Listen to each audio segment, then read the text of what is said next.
देखिए, पितृपक्ष हमारे शास्त्रों में श्रद्धा का विषय है। हमारी सनातन परंपरा में, हमारी भारतीय सनातन संस्कृति में पितृपक्ष ही एक ऐसा पक्ष है जिस पक्ष में 15 दिन का पूर्ण अनुष्ठान होता है, जिसे कहते हैं पंचदश दिवसीय महानुष्ठान। इतना दीर्घकालिक अनुष्ठान कम देखने को मिलता है।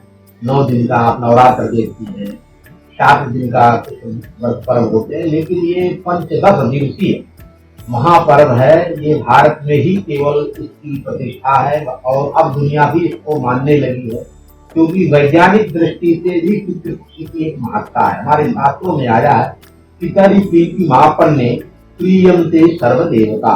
यदि पितर प्रसन्न हो जाए तो हमारे सभी देवता प्रसन्न हो जाए। इसके कारण है क्या है? क्योंकि यत् ब्रह्मांडे तद पिंडे, यत् पिंडे तद ब्रह्मांडे। जो भी घटनाएं हमारे शरीर में घटती हैं वो ब्रह्मांड में भी कहीं न कहीं होती है। ये हमारा जो पंचभौतिक शरीर है, इस शरीर की सृष्टि की रचना हमारे पूर्वजों के माध्यम से होती है, परमात्मा के अनुग्रह से। वंशमान वंशपूर्णेन, वंश की वृद्धि वंश की पूर्ण से होती है। अर्थात शरीर की जो सृष्टि है उस सृष्टि में हमारे पितरों का बहुत बड़ा अवदान है। इसलिए पितरों की प्रसन्नता के लिए ये पर्व मनाया जाता है। जहाँ पितृदोष होता है, हमारे शास्त्रों में, गरुड़ पुराण में, अन्य पुराणों में पितृदोष की चर्चा दी आई है। जहाँ पितर प्रसन्न नहीं होते हैं उन घरों में विवाह आदि कर्म विलंब से होते हैं, किसी के नहीं होते हैं। कुछ लोगों की अकाल मृत्यु घरों में होने लगती है, कुछ घर में हमारे विक्षिप्त लोग हो जाते हैं, कुछ लोग के कार्य बाधित होने लगते हैं, भूमि भवन नहीं बन पाता, मकान नहीं बन पाता। तमाम प्रकार की बाधाएं जो होती हैं उनको शास्त्रों में बतलाया गया है। पितृदोष के कारण हमारे पितर जब अब हमसे प्रसन्न नहीं होते हैं, इस तरह की समस्याएं हमारे जीवन में आती हैं। उन समस्याओं का निदान हमारे शास्त्रों में बतलाया गया है कि जैसे किसी का कोई पूर्वज मर गया और उसके श्राद्धादि कर्म नहीं हुए, उसको कब किया जाए। तो अज्ञात के लिए अमावस्या तिथि बतलाएंगे। कोई मातृशक्ति का शरीर छूटता है, नारी शक्ति का शरीर छूटता है, उसके लिए मातृ नवमी बतलाई दी गई है कि मातृ नवमी के दिन आप उस तिथि को कर सकते हैं। वैसे यदि तिथि ज्ञात है तो उस तिथि में ही उनका श्राद्धादि कर्म करना चाहिए। अज्ञात में इन सारी व्यवस्थाओं को बतलाया गया है। इन दोषों के वारण करने के लिए त्रिपिंडी श्राद्ध का विधान है। त्रिपिंडी श्राद्ध कोई भी व्यक्ति जिसके माता पिता नहीं है, उनके परिवार में तमाम तरह की बाधा आती हैं, समस्याएं होती हैं, गृह कलह होता है, घर में उन्नति नहीं हो रही, इस तरह की तमाम प्रकार की समस्याओं को लेकर के हमारे शास्त्रों में त्रिपिंडी श्राद्ध का विधान बताया है। वो जो त्रिपिंडी श्राद्ध है वो काशी में पिशाचमोचन से भी इसका विधान है, और चंद्रकूपेश्वर महादेव हैं जो संगता मंदिर के समीप में अवस्थित है चंद्रकूप, वहां पर भी इस प्रकार के विधानों का विधान है। तो गयायाम पिंडदानाच्च काश्याम पिशाचमोचने चंद्रकूपे, चंद्रकूप में, गया में, इन सब जगहों में पिंडदान करने से हमारे पितर बहुत प्रसन्न होते हैं। और अंतिम श्राद्ध बद्रीनाथ वहां कर देने के बाद फिर कोई श्राद्ध करने की आवश्यकता नहीं होती है। केवल पितरों को जल देते रहिए, हमारे पितर प्रसन्न होते हैं। ये भारत भूमि अर्पण तर्पण की भूमि है, जहाँ हम 15 दिन तक जब पितरों को जलदान करते हैं तो जलदाने न तुष्यन्ति पितराः, जलदान से हमारे पितर प्रसन्न होते हैं, हमें समृद्धि का आशीर्वाद देते हैं। और इसलिए निश्चित ही सभी लोगों को पितृपक्ष में जलदान करना चाहिए, श्रद्धा पूर्वक, सत्यनिष्ठा पूर्वक। और इसके श्राद्ध कर्म के लिए विज्ञ विद्वान से, विज्ञ पंडित से, क्योंकि इसमें विभिन्न प्रकार के त्रिपिंडी श्राद्ध में विभिन्न प्रकार की दान होते हैं, चर्चा होती है, उसमें सारी चीजें, उसको जैसे छत्र है, जूता है, सारी चीजें दान की जाती हैं कि हमारे पितरों को इससे प्रसन्नता हो। इस निमित्त दान देने वाली सामग्रियों का विवरण गरुड़ पुराण में प्राप्त होता है। उन सामग्रियों को देने से हमारे पितर प्रसन्न होते हैं और पितरों के प्रसन्न से हमारे सभी कार्य पूर्ण होते हैं, हमारे जीवन में सुख, समृद्धि और आनंद भी प्राप्त। गरुड़ पुराण में तो गरुड़ पुराण तो इसी को लेकर के ही बना हुआ है। जैसे स्कंद पुराण शिव पुराण शिव महिमा को लेकर के बना है, गणेश पुराण गणेश महिमा को लेकर के बना है, विष्णु पुराण में भी इसका उल्लेख प्राप्त होता है। और महाभारत में चूंकि हमारे पांडवों ने पितृ तर्पण किया है, पितृ तर्पण का विधान है, तो ये सारे इन ग्रंथों में पितृ तर्पण की महिमा का वर्णन इस प्रकार से है कि जो व्यक्ति पितृ तर्पण नहीं करता है, और भी महाभारत में विष्णु पुराण में प्राप्त होता है कि प्रातः काल जब हम तर्पण करके खाली हो, घर में जब भोजन बने, तो भोजरात भी 15 दिन तक लगातार निकालना चाहिए। काक बलि भी देना चाहिए, कौवे के लिए भी थोड़ा अंश निकाल करके रख देना चाहिए, श्वान के लिए भी, कुत्ते के लिए भी देना चाहिए। ये सब करने से इन जीवों के संतुष्ट, जो अंतिम पायदान का जीव है, जो अंतिम जीव है, अंतिम पायदान के जीव की प्रसन्नता से हमारे पितरों को प्रसन्नता होती है, क्योंकि जीव का संरक्षण और जीव का संवर्धन होने से हमारे पितर प्रसन्न होते हैं। इसके वैज्ञानिक साइंटिस्ट कारण भी आते हैं कि जब हमारे इस भूलोक में, पृथ्वी लोक में हमारे अंतिम पायदान के जो जीव जंतु हैं, उनकी समृद्धि से अन्न की समृद्धि राष्ट्र में होती है।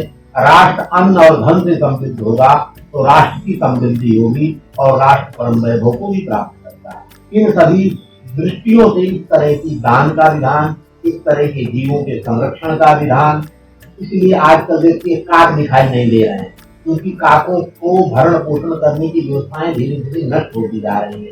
दूसरा, ये जो तमाम प्रकार के जो हमारे टावरों से निकलने वाले वितरण हैं, उनके कारण भी इस प्रकार के पक्षी गायब होते दिख रहे हैं। उनके संरक्षण की जरूरत है, जिससे हमारी काक बलि न नष्ट हो जाए। गो माता के संवर्धन की जरूरत है, जिससे हमारे जो है गो को देने वाला गोग्रास खाने वाले गौ माताएं का संरक्षण हो। और श्वान को भी रोटी देने का विधान है कि उसको, क्योंकि उसके पास तो कोई है नहीं बनाने वाला, वो कोई दूध देता नहीं कि उसको कोई पालेगा, लेकिन उसकी भारत में आवश्यकता है। वो हमारे धर्म कर्म का रक्षक है। महाभारत में उसको बहुत बड़ा ज्ञान प्राप्त होता है। तो श्वान को लेकर हमारा संरक्षक है, हमारा सुरचिंतक है। पितृ पक्ष को लेकर के तमाम पौराणिक आख्यान तमाम इस प्रकार के प्राप्त होते हैं कि एक बार कोई एक विप्र देवता एक वणिक के साथ किस तरह की ही कहानियां वहां प्राप्त होती है। वणिक जो है अपने पितरों को, गरुड़ पुराण की कथा है और ऐसी कुछ थोड़ा बहुत इससे मिलती जुलती कथा इस प्रकार की महाभारत और पुराण में भी प्राप्त होती है कि वो वणिक जो है उसके घर में उसके पितरों को, उसके पिताजी कब मरे थे उसको ज्ञात नहीं था और उसके पिताजी के द्वारा उनका कोई श्राद्धादि कर्म नहीं किया गया। जब नहीं किया गया था तो उसको ज्ञात नहीं था। उसके घर में सारे कार्य उसके बाधित होते थे। तो जब आदमी परेशान होता है तो दैवज्ञ के पास जाता है, ज्योतिषी के पास जाता है। और जब ज्योतिषी के पास गया तो ज्योतिषी महोदय ने पूरा देखा उनका ग्रह, और देखने के बाद उन्होंने कहा भाई आपको तिथि दोष है। उसने कहा इसका कैसे वारण होगा? तो हमारे ज्योतिष शास्त्र में भी इस तरह की चीजें प्राप्त होती है कि आपको तिथि दोष है, आपको अन्य दोष है, यहाँ तक कि सर्प दोष भी आता है। अगर हम सर्प हत्या भी कर देते हैं तो सर्प दोष भी हमारे दैवज्ञों ने गणना किए किस प्रकार के दोष भी आते हैं। तो उन्होंने बतलाया पितृ दोष है और उसको कैसे किया जाए। उन्होंने कहा मैंने बहुत अनुष्ठान पूजा सब करा दिए गुरु जी, लेकिन मेरा कार्य सिद्ध नहीं हो रहा है। मेरे बड़े बच्चे का विवाह नहीं हो रहा है, एक बेटा मेरा पागल हो गया है, एक बच्चे की एक्सीडेंट में मृत्यु हो गई, बड़ा भाई भी ऐसे खत्म हो गया। तो उन्होंने कहा भाई इसको आप करो, ऐसे करने से आपकी जीवन प्रसन्न हो जाए। उसने बहुत विधि विधान से आटे का, चावल जौ के आटे का, काले तिल का, जौ का, इन सब सामग्रियों को लेकर के विधि विधान से जब श्राद्ध कर्म का विधान किया और पितरों को स्वधा करके जब उनको दान किया तो उसको एक प्रतीति हुई कि लगता है कि हमारे पितृगण इसको प्राप्त किया। और करते ही उसके घर में सारे जिस प्रकार की झंझट से खत्म होने शुरू हो गए। और उसने फिर इसी परंपरा को आगे बढ़ाते हुए आगे लोगों को बताया कि पितृ दोष से सारी समस्याएं थी, मेरी समस्याओं का समाधान हुआ। इस प्रकार से तमाम आख्यान प्राप्त होते हैं। इन आख्यानों से हम ये कह सकते हैं कि इस दोष हमारे जीवन में आता है, अगर वो दोष का निवारण करना है तो 15 दिन तक पितरों को जल दें। हमारे शास्त्र में बतलाई हुई सनातन परंपरा के अनुसार बतलाई हुई विधियों का अनुपालन करें, पितरों का तर्पण करें, पितरों को जल दें। और इस काल में 15 दिन तक हम अच्छे से रहें, पवित्रता से रहें, सूचिता से रहें, सत्यनिष्ठा के साथ रहें। और ये 15 दिन का जो महापर्व है, ये पितरों के प्रति श्रद्धा का महापर्व है। श्रद्धा से श्राद्ध बनता है। श्रद्धा दीयते तीसरा था। जब हम श्रद्धा से कोई काम करना है, खाना पूर्ति करना है, खाना पूर्ति ना इसको समझे कि हमारे पितरों का एक काल है, हमने जिनको नहीं देखा है उनके भी पूजन का ये अवसर है। खूब निष्ठा के साथ अपनी शक्ति के साथ और ये नहीं कि आपको नहीं है आप कर्ज लेके कोई काम मत करिए, ऋण लेकर पितरों के श्राद्ध आदि दान नहीं करना चाहिए। आप श्रद्धा के अनुसार अपनी शक्ति के अनुसार जो आपकी क्षमता हो उसके अनुसार खूब पितरों के प्रति अपना आदर भाव प्रकट करिए, दान पुण्य करिए, उससे जीवन में सुख और समृद्धि प्राप्त होगी। यही हमारे सनातन धर्म की परंपरा है और उसके अनुपालन करने से हमारे जीवन में सुख और शांति दोनों प्राप्त होगी। दान करने के सही तरीके दो प्रकार के। एक तो अगर घर में नाती है, नाती को मतलब बोलते हैं बेटी का लड़का, जिसको बोलते हैं दौहित्र, द्विता या पुत्रा दौहित्रा। लड़की का बेटा अगर हमारा पिंडदान करता है तो हमें बहुत अनंत गुण फल प्राप्त होता है। यदि अपना बेटा है, पौत्र है, परंपरा में है तो उसके द्वारा कराया जाता है। और उसकी विधियां जो वर्णित विधियां हैं, सारी विधियां उसकी वर्णित शास्त्रों में उसी अनुसार दैव के आचार तिथि तर्पण विधि ही आती है, त्रिपिंडी विधान विधि ही आती है। वो सारी विधियों में बहुत सारे मंत्र हैं, मंत्रों के अनुसार इन सारी विधियों को संपादित कराया जाता है और उनके करने के बाद अच्छे से कर्म को करने से सारे कर्म की प्राप्ति। तो सारी विधियों का वर्णन करूंगा तो बहुत सारी विधियां हैं, तो वो मंत्रों के अनुसार है, तादृश मंत्रों का उल्लेख है। इसकी सामान्य पुस्तकें संदेह प्राप्त होती है, तर्पण विधि आती है, त्रिपिंडी कार्य विधि आती है। ये सारी विधियां उन विधियों के अनुसार पंडित लोग, आचार्य लोग, विद्वान लोग उनको कराते हैं और अच्छे कुशल विशेषज्ञ के द्वारा कराने से इसमें भगवान की तो कृपा प्राप्त होती ही है, पितरों की प्रसन्नता हो जाती है। और पितर प्रसन्न हो गए तो पितर प्रीतिमापन्ने प्रियमते सर्वदेवता, सभी देवता की प्रसन्नता होती है। इतना ही नहीं और भी आया है, पितर प्रीतिमापन्ने धन स्वान समृद्धि रखते।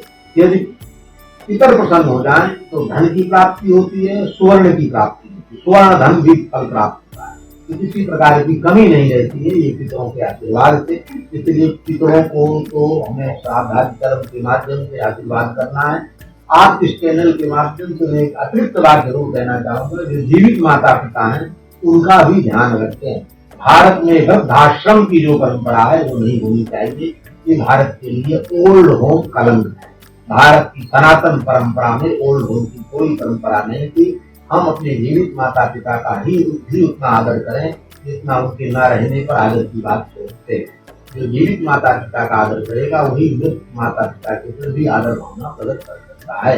इसलिए प्रत्येक हिंदू का कर्तव्य है कि अपने माता पिता का आदर करे, अपनी शक्ति के अनुसार उनकी सेवा करे, उनके पास बैठे, उनके सुख दुख को बांटे, उनके साथ उनकी आवाज में बात न करे। क्योंकि जब कोई पुत्र अपनी माँ से उनकी आवाज में बात करता है, हमारे शास्त्रों में विधान आया, माँ को अपने प्रसव काल की पीड़ा जाना है और जब वो दुखित होती है तो हमारे घर की बर्बादी हमें पता भी नहीं चलता है। आप बाहर की देवी देवता मंदिरों की पूजा बाद में करें, पहले अपने घर में वास करने वाले माता पिता जो जीवित हैं उनका आदर और सत्कार करें, उसी से सब कुछ प्राप्त हो जाएगा। जय जगन्नाथ, हर हर महादेव।